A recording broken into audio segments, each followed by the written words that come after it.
आपली दुसरी रेसिपी काय आता नित्यानंद?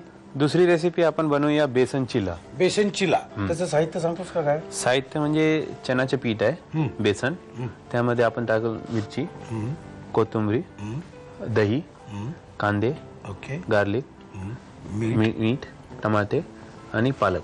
पालक, ओके. दिसताना ती चटणीच वाटते. आणि चिला काय म्हणतात?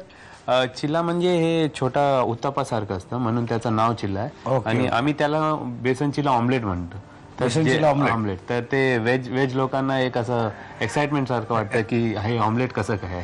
तर तुम्ही जेव्हा रेडी होणार तेव्हा बघणार की ते ऑमलेट सारखंच वाटतं. ओके, काय करायचं मला सांगा. यामध्ये आपण घेऊया चण्याचे पीठ. ओके.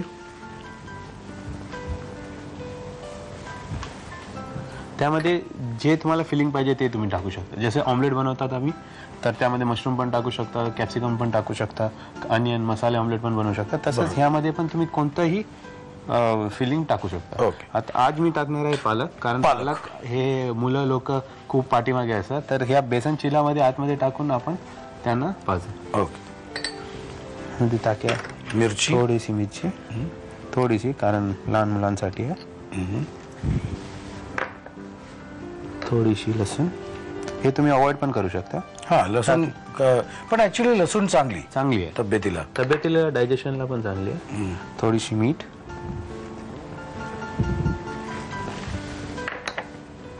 कांदे, थोडं जास्त असेल तर हरकत टाकूया. थोडे टोमॅटो. हे दिसायला चांगलं दिसेल. दिसायला पण चांगलं दिसेल. आणि मग टोमॅटोचं त्यांचं पण हे आहे. आता आपण टाकूया पालक आणि दही. दह्यानं काय होतं, वेगळा स्वाद येत असेल. वेगळा स्वाद येतं आणि त्याला हे असं चिल्याला होल्ड पण करतं ती. ह्यामध्ये टाकूया पाणी. तर याचा आपल्याला इडली बॅटर बनवतात ना, तसं एक बॅटर बनवायचं. ओके.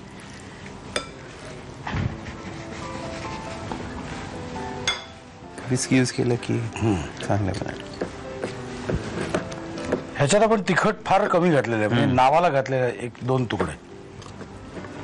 हे आपलं बॅटर रेडी झालंय. ओके.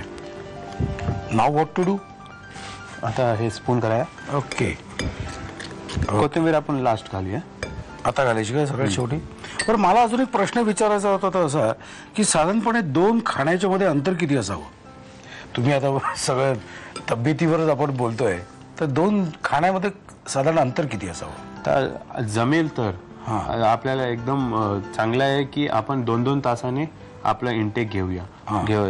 दिवसात तुम्हाला जेवढं कॅलरी पाहिजे तेवढं तुम्ही हे ब्रेक करायचं. 2-2 नाही तर मॅक्सिमम म्हणजे 4 तासात. ओके. तर सकाळी ब्रेकफास्ट झाली 8 वाजता, ते 12 वाजता लंच, मग 4 वाजता तुमचं स्नॅक्स आणि मग 8 वाजता डिनर. ओके. असं तुमचं हे ब्रेक व्हायला पाहिजे. पण ते मग 4 वाजताच असायला पाहिजे. 4 तासाचाच असायला. ते 4 ते 5, 6 नाही व्हायला.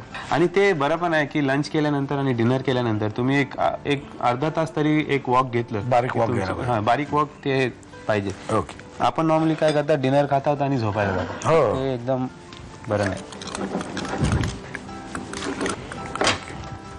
हे बॅटर रेडी झालंय. आपलं तेल पण चांगलं गरम झालंय. तर याला आपण एक स्पून करूया.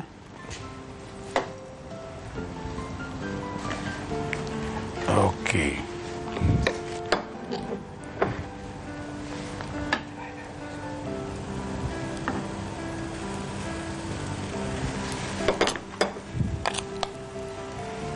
एका 2-2 घालू शकतो आपण.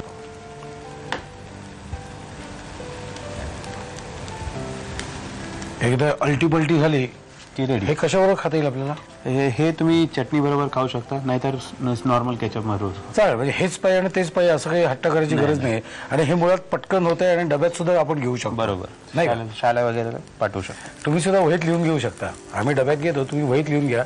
साहित्य आणि कृती. बेसन चिला बनवण्यासाठी लागणारं साहित्य: बेसन, हिरव्या मिरच्यांचे तुकडे, कोथिंबीर, दही, बारीक चिरलेला कांदा, लसूण, बारीक चिरलेला टोमॅटो, पालक पेस्ट आणि मीठ.